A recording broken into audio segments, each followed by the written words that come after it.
Hey comic book fans, welcome back to Comic Book Corner 2.0, and fans, you're back with me, Mike Spider Slayer, getting ready to do the first countdown that matters for 2016, and this is episode number 129. Now, for all you viewers that have never seen the countdown before, I'm going to explain myself here what the countdown actually is. It's a year-long process to find that comic book of the year. That's right, and it all starts today. So this is the video where I count down my favorite books of the week, starting from whatever number of books I have all the way down to that top spot. And at the end of the year, we take those books, I put them into groups, and then you, the viewers, pick what you want to see get nominated for Comic of the Year. And by the time it's all said and done at the end of the year, we will have the comic book of the year. So today, guys, we have 16 comics to talk about all together, and so let's get started, shall we? All right, first, number 16 on this week's list was Green Arrow, issue number 48. Seriously, guys, like, I understand taking the character in a different direction, but Oliver Queen in this book becomes like a werewolf. Come on, like, really? I mean, we got Bunny Robo Batman, we got depowered Superman, and now you got Oliver Queen, who winds up changing and becoming a werewolf. And he wound up getting bit, and you wind up seeing him go through his struggles throughout the entire issue, and then at the end of the book, you wind up seeing him unleash his inner beast as he does battle against another werewolf at the end, and he's just like, he gets claws, and he gets kind of hairy, and the people get scared of him, and the guy runs away, and he isolates himself, and he's like, maybe this is a way to become a better hero in person, to learn empathy. This is like, he goes, maybe Lukos is the diagnosis and the cure. Like, I don't know. If you like werewolf stories and you like Oliver Queen going in this direction, well, for me, no. This just doesn't work for me. This is not Oliver Queen. This is not what I signed up for when it comes to Green Arrow. The character's gone in such a weird direction that I don't even know how he got to this place to begin with. Yeah, if you guys like this, great. But for me, this is just totally off the charts from what the character is. And I understand exploring new things and being different. But no, no, absolutely not. So he can go live in his snow cabin with his little dog George and be a werewolf and have pity on himself. Go for it. But for me, I'm not going to be reading this until this is over or until these issue 50s come out or whatever it is. So Green Arrow number 48 for me gets a 1.25 out of 5 stars. If I actually owned this issue, believe it or not, guys, I would have torn it up. That's how much I hated it. All right. Next, we go on to number 15. And number 15 this week, guys, goes to the Amazing Spider-Man. Issue number 6. I truly did not like this issue. This, for me, was the worst story of the series so far. We ended the last story arc when it comes to the Zodiac Gang, and this time around, when you thought you were probably going to get the reveal of who the mystery villain is that's been accumulating all of Spider-Man's greatest foes, we wound up going to a filler story that has to do with Mr. Negative. Mr. Negative was created by Dan Slott, by the way, in case you guys didn't know that. And, you know, the artwork in this book, for me, was just not there. Especially when you're used to a particular artist doing work on the series. So Giuseppe Comicoli usually does the artwork on the book, and then all of a sudden what happens is you get a very different artist on this book, and for me it was a miss. And I've asked people this as well, is if these are bruises on Peter Parker or does your copy have blotches on it, because I wasn't sure what was going on there. And I just don't feel that this book goes right when Peter is traveling in certain areas. Like when it comes to him being in Shanghai or China or wherever he's at, there's no real supporting cast for the character. So what makes a great character? His supporting cast. And there was no supporting cast. Yes, we saw Cloak and Dagger in here, but they were, they were taken over by Mr. Negative's powers or whatnot. You get some crazy weird lines with his humor singing Wrecking Ball throughout the issue, and it just was a complete miss for me. I didn't like it. Cloak and Dagger penetrate Peter Parker's offices and he shows off ninja skills. I don't care how great of a ninja you may have learned or skills you may have learned. You're going against superpowered villains. Cloak and Dagger should know something is up besides him saying, hey, I took a ninja class. So I wasn't fond of that. And then by the end of it, you wind up seeing Mr. Negative looking like he takes control of Peter. So for me, this was not the greatest issue in the world. I gave this one a 2.75 out of 5. It continues in issue number 7. Let's hope this story ends on a better note than the way it started. And I want to get to that story that we were promised in the beginning. We got too many plot lines going on. I want that plot line. If you're going to tease it for 5 issues, and bring it. All right? So that was number 15, 2.75 out of 5. Next is number 14. Unfortunately, this book is being canceled on Patrick Shan's terms. He's the one that feels it's time to end the series, and even though he's ending it, the character won't be forgotten, and that is Robin Hood, issue number 18. In this book, we see a lot of things being explained in this book. We wind up learning about Cinderella, how she teams up with Robin in this book, how she's become the leader of the Dark Horde. We wind up seeing that she promises to grant Malik's wishes by being that Horde leader and whatnot. And the book is a good book. However, it's gone to the point where it's almost past my understanding of what's going on. Robin Hood used to be this character where it was she traveled to a different realm. She traveled to Mist, and she destroyed the sheriff of Nottingham. It was it was their Zenoscope's tale of Robin Hood, and now that it had its own ongoing, it's gotten real mystical, and it's too sorcery for me. It's just way out there. It is an okay series, but it's just gotten further and further and further out there, and I was just like, wow, what's going on? But she teams up with Cinderella in here, and she has to team up with her to save the day. And basically that's what's going on in a nutshell. If you guys have never read this, if you pick this up right now, you would be completely lost. And that's where I feel that the book kind of hurts you a little bit. It does a good job at explaining what the Realm War was. That's another event that happened in Zenoscope Entertainment, and how Robin was involved in there and whatnot. But nevertheless, if you pick this up right now, you'd be like, okay, what's going on? So it is an okay book. However, it's strayed away from the core of the character, of what she used to be, and it's just gotten way out there for me a little bit. So I gave this one 3 out of 5 stars. All right.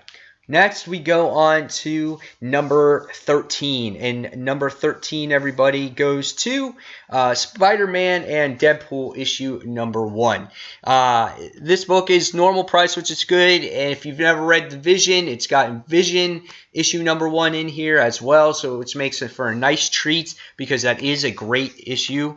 In this book, we wind up seeing Deadpool and Spider-Man interact with each other a lot, and it's almost overkill in this book. They try to make it too funny. There's times where, yes, it does make you laugh, and then there's other times where you're like, okay, enough is enough. It's almost exhausting.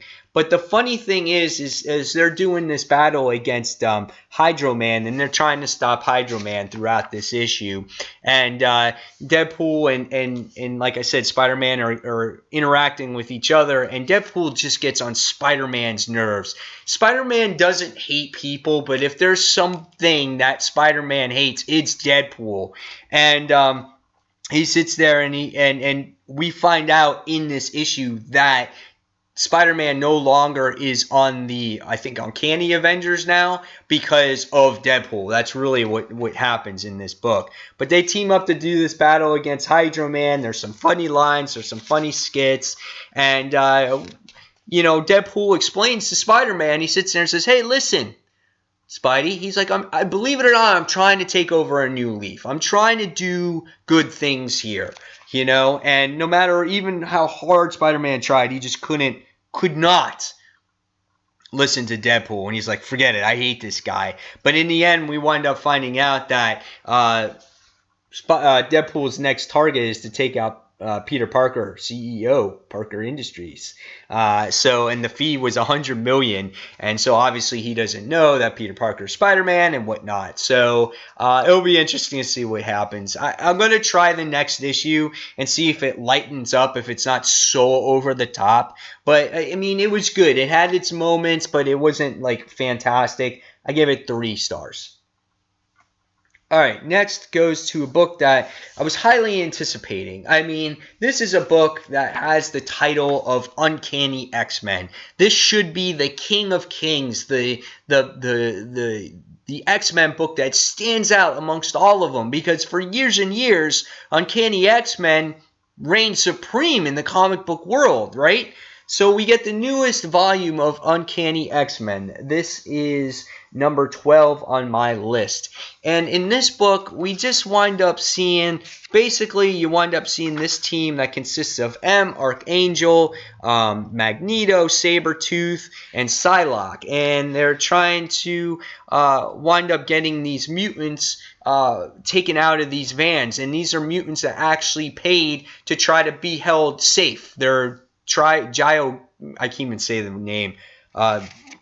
They're paid to be put asleep so they can be safe, be safe or whatnot. And then the whole time we wind up seeing Magneto and all the other X-Men destroy that truck, take the mutants out. We have Greg Land on the artwork in this issue, and his artwork is okay, but he's got these crazy facial expressions. You can point it out from a mile away that it's just like a copy paste type of facial expression. They always seem to be the same, but his details, the colors and things like that work on the book.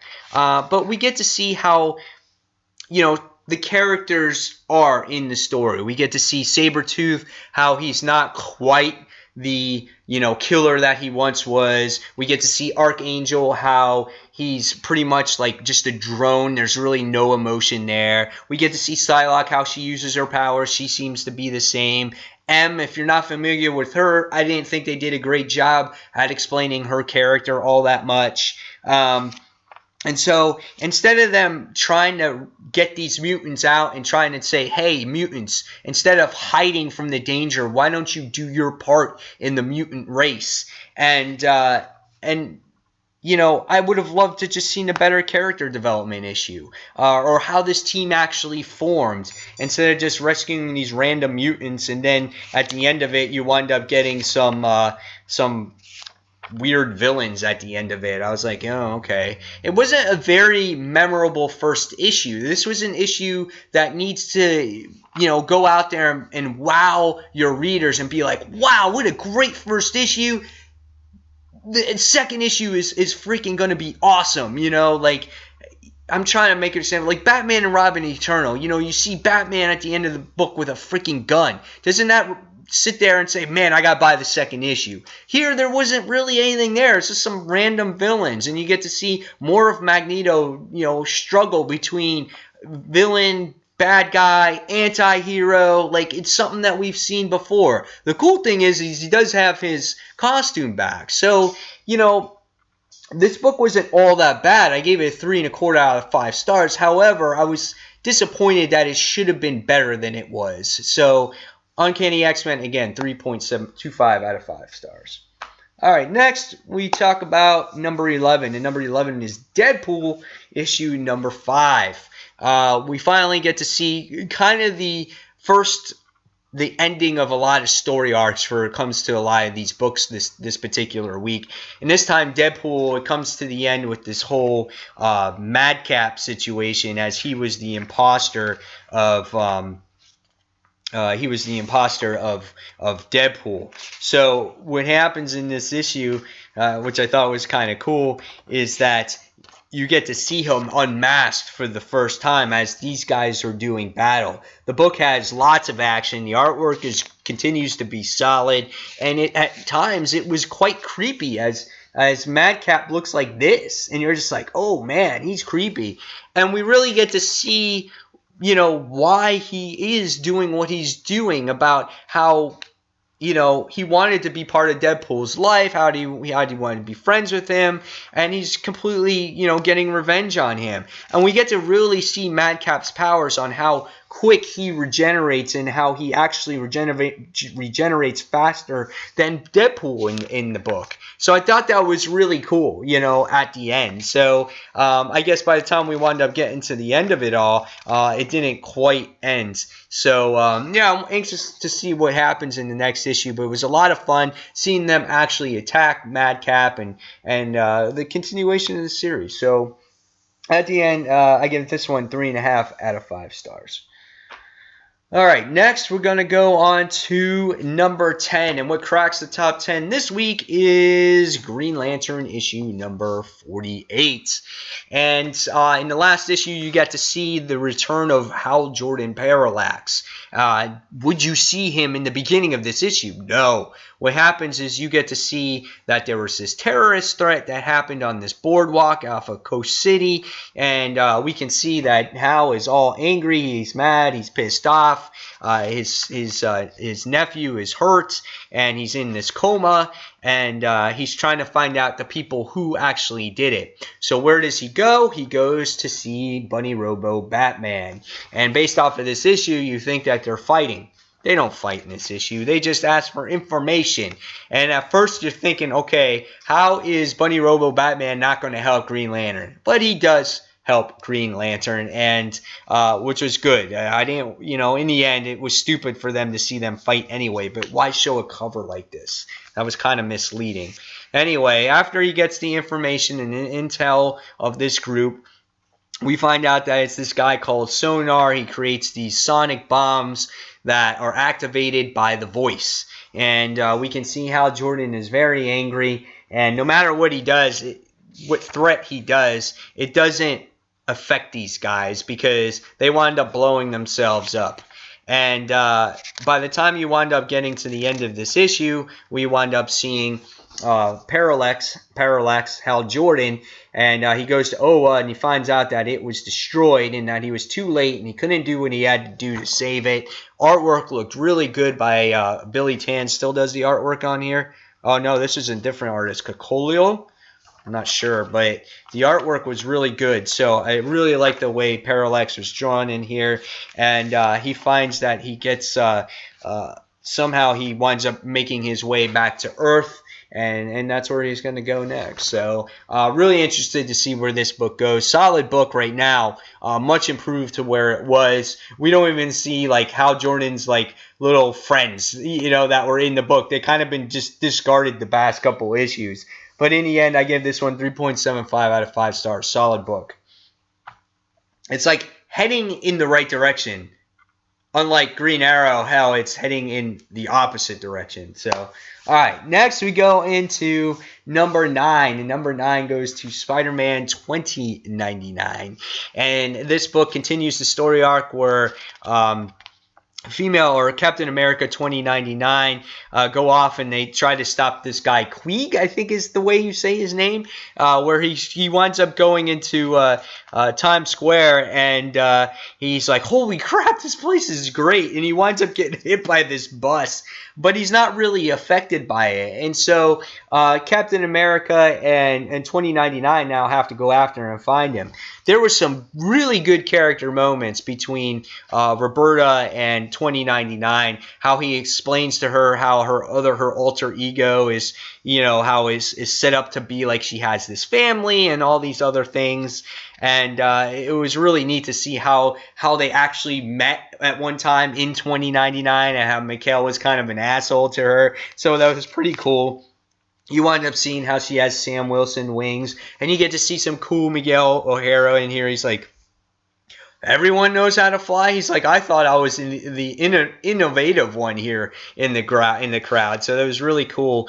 And you wind up seeing this big, huge battle happen in the book, and you find out that this character is not easy to take down, and when you think they actually do have him captured in the issue, you wind up seeing these mystery villains come in this like plane, and they wind up rescuing him, and you wind up finding out that he's going to stay here in this timeline, and he's going to work for this character, this group called the Fist, and her name is Asia.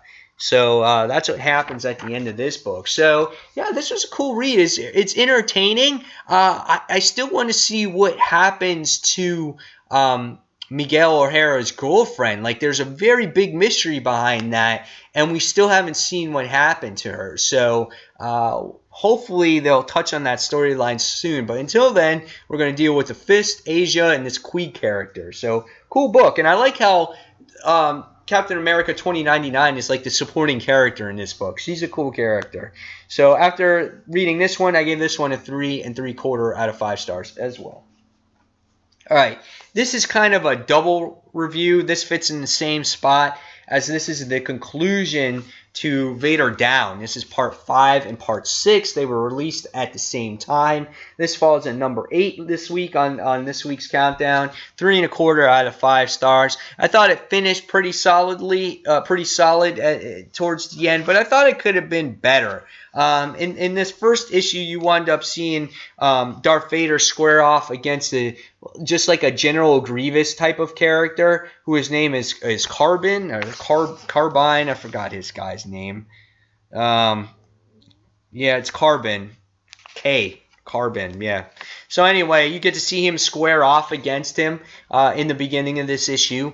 Dodato's artwork is very pretty. However, in the earlier issues, I thought it was better. When it comes out to him doing battles in this brighter area, I think it was too dark at certain times. You couldn't make out exactly what was going on. So I think his issues are better for space, like in Vader Down issue number 1. But nevertheless, it was still pretty good. You got good facial expressions in here. Vader, you said Luke Skywalker still trying to find this Jedi temple that was on here. You get the droids, doing their thing and whatnot. And throughout this issue, you get to see Vader do this battle against this character, which I thought was going on way too long. Vader is too strong, and with the power of the dark side, he should have ridden this character from the beginning. But he goes and he continues all the way towards the end of this issue, where he actually kills this character. And again, he's too strong of a character. There's no way this character should have put up as much of a fight that as much as he was. And what happens is these Imperials that were working for Carbine were trying to actually capture Luke Skywalker. They do that. They succeeded. The Imperial shuttle takes off. Luke Skywalker, or Darth Vader's like, no, and he uses the Force to take down the shuttle. When he takes down the shuttle, Han, Leia, everyone else, they wind up rescuing him, and Leia winds up punching Aphra in the face. Just things kind of worked out just a little bit too conveniently for everybody, and that's what I kind of didn't like at the end. It was just like, hey, I'm gonna punch out Aphra. Oh, the shuttle landed. It seemed to work out too conveniently for everybody. So that's where I was a little bit disappointed with it all, but overall, it was a very entertaining series. And I got to give, again, this was a 3.75 as the ending. Overall series, I'll probably give it like a 4.25 out of 5 stars. Very solid series. All right, next we go on to number 7. And number 7 goes to Weird World issue number 2, as you get to see a little bit more of what's going on with Becca Rodriguez. The opening page is just brilliant. How she writes this letter to people, to sitting there going, if anyone sees this letter, please help me, which I thought was really neat. The artwork tends to be really out there and really weird, but it fits the tone of the book. And we get to see her be this squire to this wizard slayer. And what happens is, as they're dealing with all these different creatures, Becca just kind of doesn't want anything to do with the wizard slayer. So in the end, she winds up having this epiphany, and she's like, but she's the only one that can help me get back home. And she's like, look at her. She's actually brilliant, And she flashed back to her mother, and, she had to build up some courage here. So what does she do? She takes this crazy car. She winds up defeating some sand sharks. And then by the time you wind up getting to the end of the actual issue, real pretty artwork, in my opinion, you wind up seeing that they set up upon this mission to actually go to the quest for the Fang Mountains to get this wizard's body back that can hopefully send her back to Earth. So that was pretty interesting. And first off, though, they got to get the car fixed, as it has this crazy fuel injector, and they got to go to the Grand Mechanic. And the Grand Mechanic has all these pieces and parts to get the car going again. So really weird and out there book, but for some reason it has this... It draws me to it, just like the original series did. There's just something about it that I like. I think it's just unique. It doesn't feel like a Marvel comic. It feels like an independent comic book. And after that, for its creativity, I give it a 4 out of 5 stars. All right, next we're going to talk about number 6. And number 6 goes to the totally awesome issue number 2. Totally awesome Hulk number 2. The good thing about this book is, if you didn't like it because it was too quirky, too silly, too stupid, and too over the top, it calms itself down now. And I was happy that the series did this, because if it was quirky and too over the top every single time, every single panel, every single page, it would get really old quickly. But it doesn't. It actually gets kind of serious in this issue. And in the beginning, you wind up seeing Amadeus Hulk doing battle against Lady Hellbringer. And we find out that they were actually doing battle against each other because they were collecting the same gamma-powered creatures. And they were using it for their own way cause. Like, Hulk was trying to bring these creatures to S.H.I.E.L.D., and this Hellbender chick was using it to get them off of Earth and to bring them to another planet so they can survive and live peacefully. But Hulk was brought there thinking that Hellbender was the enemy, and she really wasn't. There was something else that was, and I'll show you at the end. So we wound up seeing that with the confusion there, we wind up seeing the dinosaur eating Hulk, and we wind up seeing the van come into play. They meet with each other. There is some comical moments in here with Ultimate Spider-Man and Jennifer Walters, which I thought was cute. But then once the sister wound up getting attacked, Hulk rages out. He really lets loose, and he becomes the total Hulk that kind of, like we all know, Hulk smash. And we kind of can't control him. And when he did that, we wound up seeing the flashback of more Bruce Banner in this issue. We wound up seeing that after he absorbed all that radiation, he was kept in a containment unit, as Iron Man and some of the others were trying to come up with a cure to release that radiation. But it was so radiated that they were constantly trying to cool down the ocean, and they would do it so frequently that it was becoming out of control, and it looks like it was left in Iron Man's hands and Tony Stark's hands to possibly end Bruce Banner, the Hulk's life, or somehow get rid of that radiation. And we don't know that because it was left cliffhanged going back to Amadeus Cho. And Amadeus was so angry that he had to be talked to by his sister. And his sister was like, hey, it's okay. Calm yourself down. And when he saw her, he calmed down. And after some negotiations with these gamma creatures, Amadeus says, hey, I got to do the right thing. I got to do what I think is right. And he was going to help this Hellbender chick deliver these creatures back to where they had to get to. So when you read the end of this actual, and I'm sorry, the common threat here that at the end of the issue that was the problem to begin with was that they did battle with Fin Fang Foom. That's what they have to do battle against. That's what they really have to stop. And in the end, at the letters page, this book is promised to introduce something big is going to happen in issue 5.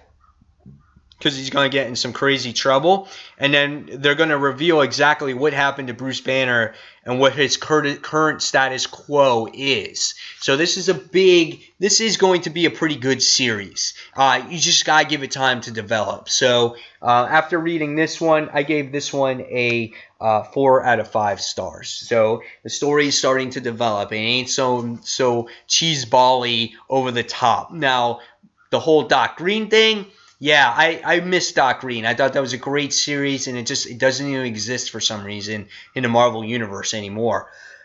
Excuse me. But hopefully this will improve some for other people, and they'll give it another try. So, all right. So next we're going to go on to our top 5. And our number 5 book this week, guys, goes to a book that I loved out of Secret Wars. And this goes to A-Force issue number 1, as we get to see the new all-female team with Singularity, She-Hulk, Dazzler, Nico, Captain Marvel, and Medusa. And the way they introduce this issue is we wind up seeing Singularity in the universe, and that's how she was after Secret Wars. And she kind of winds up waking up, and things are familiar to her. However, the others do not remember who she is. Now, we get the same writer and the same artist on this book, and the artwork in this book, and the colors, and the facial expressions are absolutely gorgeous in this book, and that's why I loved it so much. You have a character by the name of Singularity who's just cosmic, and yet everything is right here, all the emotion. And that's when a book does a great job at, capturing readers, when you get that good facial expression, good emotion in there. And she goes into Captain Marvel and, in her space station, and Captain Marvel doesn't recognize her because this took place during Battle World. No one has any recollection of what happened on Battle World. So she's like, oh, you're my friend. And she's like, yeah, I don't know who you are. And she's like, oh. And so you get to see this enemy that has to deal with Singularity. It's called antimatter. And so now we wind up seeing that Captain Marvel tries to do battle against this antimatter. This antimatter makes Singularity weak, so she winds up escaping. She winds up falling to Earth. In this pod, in this spaceship that looks like Slave One, and she winds up doing this battle against this antimatter. It happens to be that she falls next to Jennifer Walters' office or law firm, and she makes friends with Jennifer Walters. Now, Jennifer Walters should know who Singularity is, but she doesn't remember either. However, she believes in Singularity that this antimatter is bad. So they team up, they do this battle, they fight, there's all this destruction, there's all this chaos, and the next thing you wind up seeing is Miss Medusa. Singularity sees Medusa, and she's like, oh, Medusa, it's happy to see you, lovey-dovey. And then she's like, because of you, I'm placing you under arrest because you brought this chaos to my city. And she's like, oh, shit, So, great issue. I loved it. However, again, it was one of those things that was like such a coincidence. She met Miss Marvel in space. She took a pod to escape from the antimatter, happened to fall right next to Jennifer Walters' office, where Medusa is in the area as well and places her under arrest. And you don't see Dazzler and you don't see Nico in this issue. But nevertheless, it was an entertaining read, and it is going to be a good series going forward. They just had to start somewhere, guys. I mean, honestly. But I can't wait to see more of these ladies interact with each other. I think this will be a good book. I gave this one a 4.25 out of 5 stars. All right. Number 4 this week goes to Obi-Wan and Anakin, issue number 1. This story takes place between episodes 1 and 2. So, you know, ever since issue 1, when you saw Anakin be that little pod racer boy, and into episode number 2, where he fall in love with Padme, you get to see those adventures of Anakin teaming up with Obi-Wan and learning the ways of the Force. And in this issue, they wind up doing this mission on Garnelian 4, answering to a distress call, and they find out that these people don't even know who the Jedi is. They live in like these very primitive times and whatnot. And as you get to see things develop in this issue, you get to see interesting dialogue between Obi-Wan and Anakin on how Anakin may not want to be part of the Republic one day. And you also get to see flashbacks at Anakin's training on how he able was to soup up a droid, and how he was able to do battle with it as it mimicked Darth Maul. People thought he was too old to, his friends were too old to think he could have been an adequate Jedi, and we get to see that his emotions are out of control. Chancellor Palpatine looking over his shoulder going, ooh, look at the young one. Look at that Anakin Skywalker, I mean, it's just one of those things, that it's just like you could see that eventually it's going to take him over. But it was a good read. I really liked it. You get to see some mysterious characters at the end, and I loved it. I had a lot of fun. I had a lot of good moments with those flashback moments. So after reading that one, I gave this one a 4.25 out of 5 stars. All right, now we move on to the nitty-gritty, the top 3. Number 3 goes to Invincible Iron Man, issue number 5. Now, this book was really good. It had more to do with Mary Jane in it, which was really nice. And we get to see the outcome here of Madame Mask. And we get to see she's all mystical.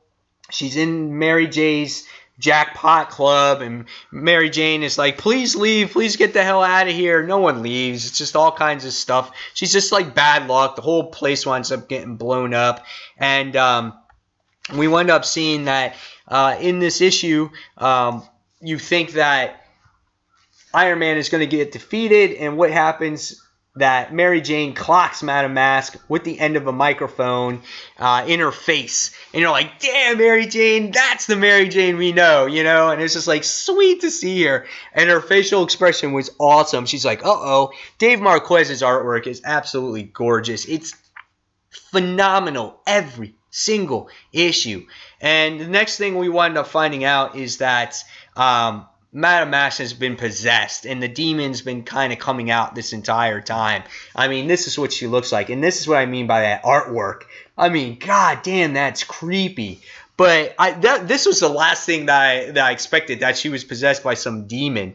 And so what happens is they wind up catching her in the armor, and they have to do like some kind of exorcism on her. And so Dr. Doom is doing this exorcism. Doctor Strange winds up coming out at the end, and we wind up seeing that Madame Mask is freeing of the demonic possession that was creating all these sorcery powers and all this other stuff.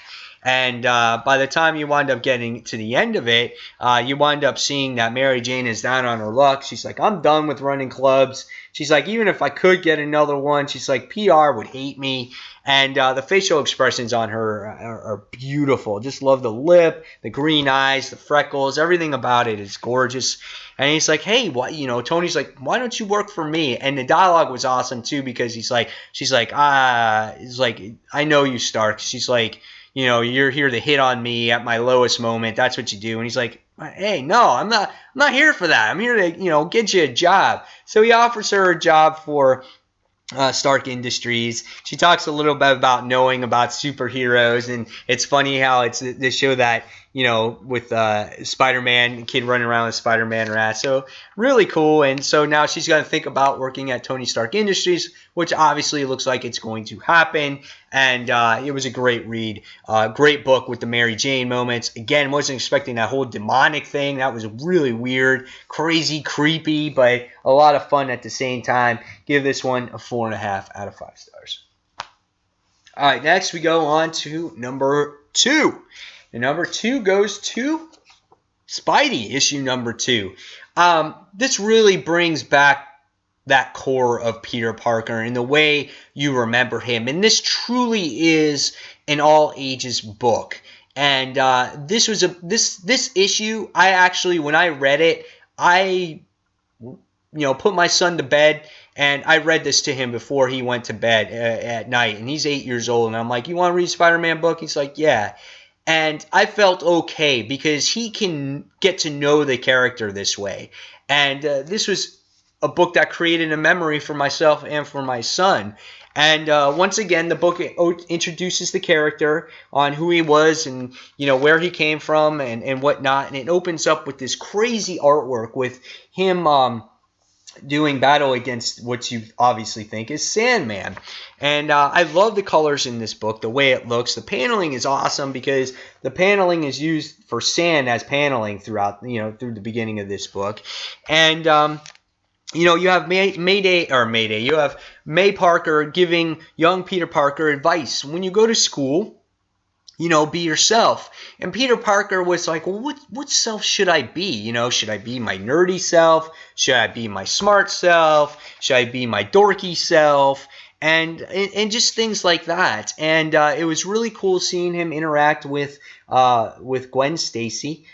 Which was nice because, they help each other with history and with math. And so there is some continuity going there. There's some story that's continuing because in the last issue, you got introduced to Gwen Stacy and how he was supposed to help him. That continues in this issue. So it looks like there's going to be things that are continuing. And after he works with Gwen Stacy, and they have something in common, which was Lord of the Rings, and he's like, oh, maybe me and her can, and it gets interrupted by a bank robbery, and we get to see Sandman do battle against Spider-Man.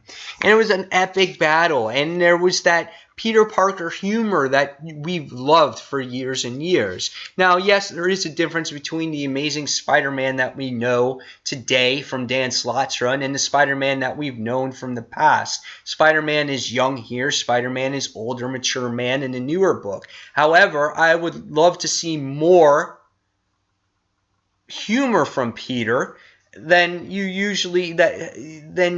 see now. I mean, in the new books, you just don't see it as much. Every once in a while, it's funny. In the first issue, there was a lot of that humor. In this past issue, there wasn't that much. And that's what I loved about the character. And now in this Peter Parker Industry issue, he was just like too serious, except for Wrecking Ball. That's the only humor you could come up with. So in this book, he just makes those everyday smart remarks, that deals with everyday life. And I thought that was awesome. And the way he comes out and he defeats Sandman in this issue was absolutely phenomenal. He turns him into cement. And when the cops come by, the cops wind up coming by. The cops interact with Spider-Man, and it was classic. And he's like, howdy, gents, this is your friendly neighborhood Spider-Man. Happy to be of service. And the cops are like, service? He's like, you're kidding me? He goes, what are we supposed to do with him? And he's this big, huge statue. And Spider-Man's just like, well, I mean, he's not going anywhere. And then the cop is like, well, that's the problem. And Spider-Man's like, right, bye, and so he's like, he bolts. And that is a hysterical moment. He's dumping sand out of his shoes. There's just those little moments that what makes the book, remember how the character really was. And when I read this to my son, he laughed the entire time. Now, maybe it was the way I was reading it to him, but that's the way I pictured the character in my head. And it was a great issue. It was phenomenal. The only reason why this doesn't get top spot is that maybe this could be too kiddish for some readers out there. But if you do want that old school Spider-Man feel, this is the Spidey book you should really be reading instead of that new Spider-Man book that's out there. Just throwing that out there for you guys. So in case you think that this Spider-Man book is just for kids, no, I think it's for Spider-Man fans in general. So after reading this one, I gave this a 4 3/4 out of 5 stars. So what got number 1 for the week, everybody? Well, it goes to Paper Girls issue number 4. This was the best book yet for this series. The girls have to try to rescue their friend from dying. She got shot. It looks like she had a glimmer of hope by someone rescuing her, and then this person winds up getting shot, or this alien winds up getting shot. This book is mixed with all kinds of 80s goodness in it. It makes you feel like you're almost on some acid trip when you first reading it, because it's so weird and so out there, and there's so many questions to still yet get answered. You're just like, God, I gotta read the freaking next issue for this. I mean, it opens up with some weird phone ringing, right, that has an eyeball. You have this guy who's wearing a Public Enemy shirt, and you can't even understand the dialogue that's coming out of his mouth. And he's got this weird alien guy that rides a pteranodon that's talking in a language. Yeah, acid trip with these weird colors in the backgrounds, right? I mean, look at this. So that's what makes it so mysterious. So supposedly these guys are the bad guys in this issue, or in this series, and the girls here, the paper girls who were on this paper route, wound up finding this mysterious device that sent them to this weird galaxy or time or wherever it is, wound up coming across what is the good guy aliens, and they're trying to save their friends. Now, the reason why they're able to communicate with them for a little while is because they got this translator device, and the girls are trying to ask them questions. And just as they're trying to scratch the surface of what's going on, they found out that the translator device in this book, the translator device, was a tracking device, and so now they were being tracked by aliens. If you're wondering who writes this book, it's Brian K. Vaughan, and the artwork in this book is done by Cliff Chang. Absolutely awesome. And so what happens is they come across this thing right here, and it starts shooting at them, and it goes after the girls, and winds up killing one of the good aliens. It winds up capturing one of the girls, and her name is Tiffany. And the awesome thing is that as it's killing her, she sees her life flash before her eyes, and pretty much her whole life was playing Arachnoid from Nintendo back in the 80s, in 1988, which I think was awesome. And it did this whole, like, all these panels of her playing this game, how excited she was, how, you know, what round she got to, like round 21 and 39 and stuff like that. And in the end, she winds up getting saved, and the creature winds up getting destroyed by one of the fellow alien members. So by the time you wind up getting to the end of this book, these good guy aliens wind up saying, we're going to help you. I mean, that's what they're taking it. They're going to help Erin, save her life. So they wind up seeing that it's kind of the same device that kicked this whole thing off. And they're like, oh, that's a healing chamber. Oh, you're going to put her in there. So they open it up, and you wind up seeing a seat in there. And they put her in, and everybody else winds up going off. And they wind up just disappearing. They wind up just transporting. And the girls are like, oh, fuck. What the hell just happened? And so the next thing that you see is she's like Mackenzie, the main girl. She's like, oh, man, I fucked up. And then you wind up seeing that the Pteranodon bad guy aliens or see the girls in their sights, and it looks like they're coming after them. But that's not it, guys. That's not the end of the issue. What winds up happening is they took a poll in the letters columns of what your favorite things were back in the 80s and back in 1988, because that's when this book takes place. And this is when I was 13 years old. And so it talks about the favorite movie of 1988, which was Who Framed Roger Rabbit, your favorite TV show of 1988, which was Star Trek: The Next Generation, your favorite music video, which was Fat by Weird Al Yankovic, your favorite video game of 1988, which was Super Mario Brothers Super Mario Brothers 3. That's what everyone voted for. Favorite toy was Teenage Mutant Ninja Turtles. The favorite comic book of 1988 was right here. There it is in writing. The Amazing Spider-Man. That was Todd McFarlane's run, followed by Batman, The Killing Joke. So that was everyone's favorite back then. So really awesome book. It's a great book overall. And when you got a letters column that you can read and get excited for, dude, that just makes for a complete comic book from beginning to end. And if you haven't read Paper Girls, I suggest you do. It's only on issue 4. If you want to wait for the trade, I'm sure the trade will only be $10. But this is a wonderful read, very entertaining. And if you're an 80s kid like me, you're going to appreciate every single moment of this book. So this will be the first book of the year that gets thrown into Comic of the Year in 2016. So far ways from now, but there is your number 1 book of the week. So guys, tell me in the comments below on what your favorite books of the week were, what your least favorite book of the week was, what your best book of the week was. And you've seen my first, you've seen my worst, and you've seen all the stuff in between. So fans, as always, thank you for watching Comic Book Corner 2.0. And this has been the Countdown, episode 129. Thank you for watching, everyone. See you soon. Bye.